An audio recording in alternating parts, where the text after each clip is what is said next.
So, I'm doing the shed here. We're pretty close around here. Look at that. So I brought the loader home with the float. That was an interesting story. And I've used it here to be able to level out the ground here. To level out the ground to be able to start my shed, because I've got a bit of a progression with the shed. So having a look here, just trying to get, whoops, got to go a little bit deeper here. So that's not bad at all. Little bit low there, but and a bit high here, but there's a big rock there and I can't get that out. I need a rock breaker for that. And a little bit high up this end. So I'm pretty on, not on the money, but pretty close. There we go.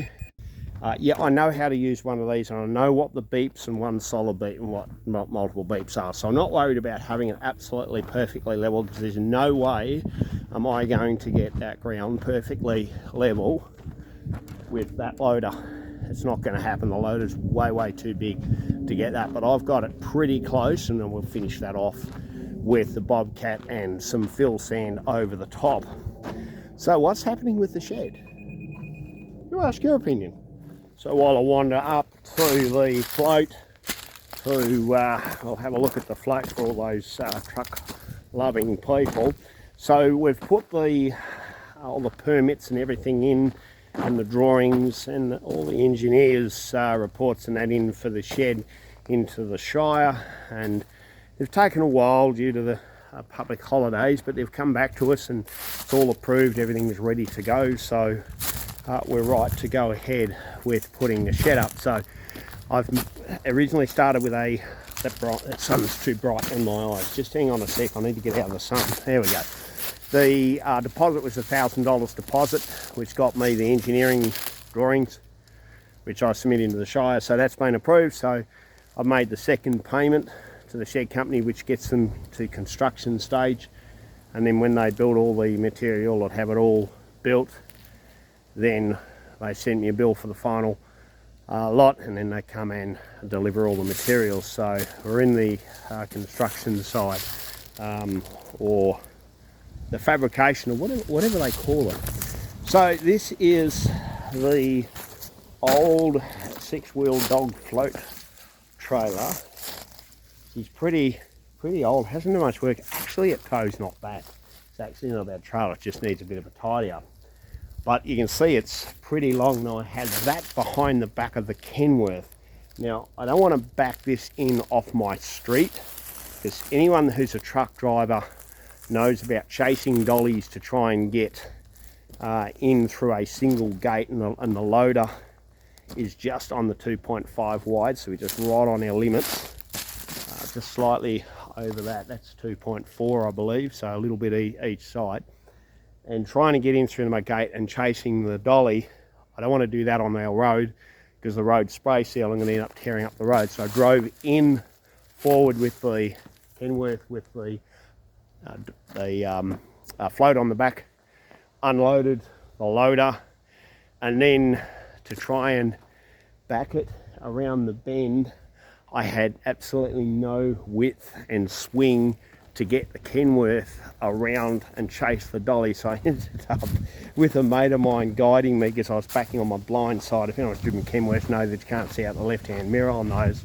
I ended up having to push a little bit with the loader just to get that Kenworth to be able to get a swing round to chase the dolly down and get it straight to turn it around. So that was about an hour to turn that around. That was fun. That would have really been a fun video. I do need to get the jumper leads off this, because the jumper leads for the hydraulics for the hoist gets the batteries in it, because it hasn't been used for so long.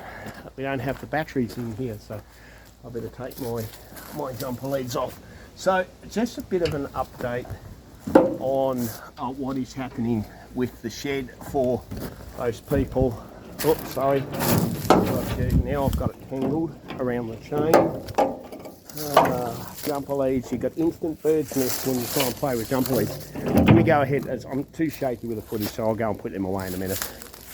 So the shed is slowly coming, so what I've got to do now is I need to get some fill sand, which I've got, level with the bobcat, and then organise the concreter to come in and do the pad, and then hopefully by then the shed will be arrived. Well, it should have it delivered, and then I want to start putting that up. It's going to be a little while because I've still got to wait on the concreter when he can get a chance to get in, but just an update for you for the shed here on the off-grid cabin. In the footage here with the camera, it's got sort of, because it's such a wide shot, it's actually making this look downhill here, but that's just the lens on the camera. That is actually quite level there, but I can't get it perfectly level with the machine. And you'll think, Glenn, why can't you do that? It's easy to get it level with a machine. Well, there's a couple of things working against me, and I guess the main reason why I can't get it any leveler than that, have a look at the front wheels on the machine here. Let me see if you can see what the difference is with the front tyres on the machine. Look at the height of that tyre and the height of that tyre. So we got a new tyre. The boss actually got this at an auction. He got a new tyre. Now, a new tyre, I think they're about 8,000 or 10,000 bucks for a tyre, and he got this, I think, for about 3 or 4 grand at an auction. So he put that one on, and it's a higher tyre than that. So the bucket level is actually like this. So there's no way you're going to skim the ground and get level when you've got one higher tyre, higher profile tyre there than you do there. But for loading trucks and picking up sand and moving sand, it does an absolute job, and absolute good job. And you can see, well, I've scraped a lot of the fill and made the pile up over there with it. So I'm not complaining at all, because I really appreciate having this, because I'm getting this for free. Yeah, one of the perks of my job here is if I need to do some earthworks at home, I'll just grab the float, grab the machine, bring it up for the weekend, and go to town and annoy the neighbours with the noise of the squeaky pins on the loader that won't take grease. Don't get me wrong, I'm not complaining. So yeah, if you think, considering I've done a good job getting this pad reasonably level, give me a thumbs up. And in the meantime, I got fish here that are harassing me for food. Let's go up to here, and we're going to get this. Look, they know, they already know, they know what's coming. So let me just get a handful of this. There we go, and there they come up. I got little babies. There's one of the babies there, and then there's some black ones. Bit hard to kind of see because that cage is going to throw you out, but there are little baby ones, little black ones that are going to come up when I find them. No, I'm too close with the camera, they're not liking it. They're camera shy. Anyway, they're getting a feed.